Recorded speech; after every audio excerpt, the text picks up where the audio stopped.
দর্শক, আজকে আপনাদেরকে দেখাবো যে কোনি নখের সমস্যা এবং এটার কি চিকিৎসা হয়ে থাকে এবং আমরা সাধারণত কি করে থাকি।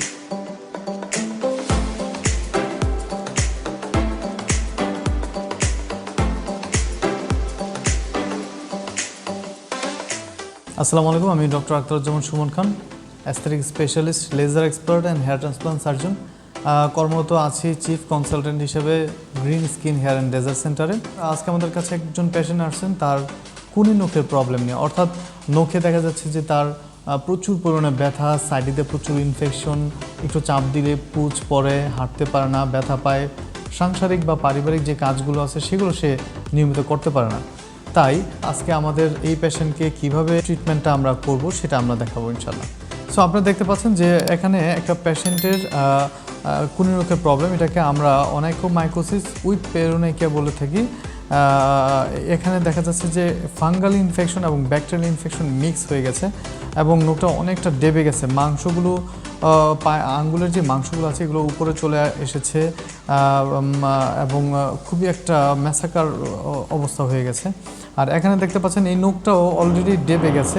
এটার আমরা অপারেশন করে নখটা ফেলে দিব, ইনশাল্লাহ নতুন নখ আসবে এবং আরও ফলো আপে থাকবো, গাইডলাইনে থাকবো যতদিন পর্যন্ত নখটা সুন্দরভাবে কমপ্লিটলি পূর্ণাঙ্গ রূপ না নিবে, তাহলে ইনশাল্লাহ তার এটা আর ফিরে আসবে না।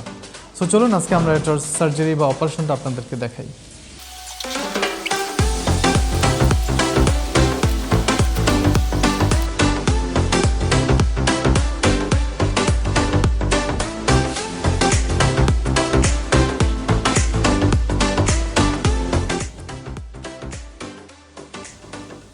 এই যে দেখতে পাচ্ছেন নখের এই সাইডগুলো কিন্তু নর্মাল থাকার কথা ছিল, বাট এখানে কিন্তু অনেকটা যেন খেয়ে ফেলেছে।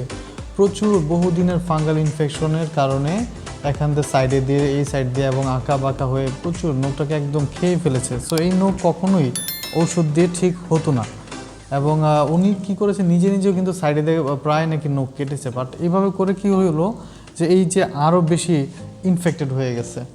সো আমরা সুন্দরভাবে এটাকে রিমুভ করলাম।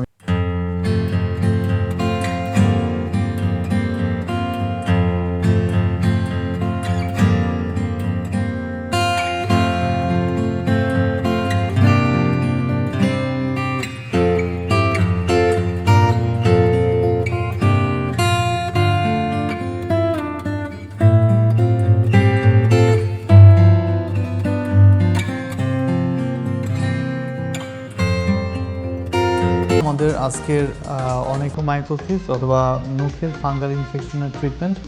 সো যারা এরকম কুনি নখ জনিত সমস্যায় ভুগছেন তারা অতি সত্ত্বর আমাদের সেন্টারে দেওয়া নাম্বারে যোগাযোগ করতে পারেন এবং আশা করি যে বেস্ট ট্রিটমেন্ট পাবেন। এখানে আমরা যা যা লাগে সকল প্রকার স্কিনের সকল ট্রিটমেন্টগুলো আমাদের কাছে অ্যাভেলেবেল আছে। সো সবাই ভালো থাকবেন, বেশি বেশি করে আমাদের ভিডিওকে শেয়ার দিবেন, লাইক দিবেন, কমেন্টস করবেন। আপনাদের সহযোগিতা সবসময় আমি কামনা করি। সবাই ভালো থাকবেন। আসসালামু আলাইকুম।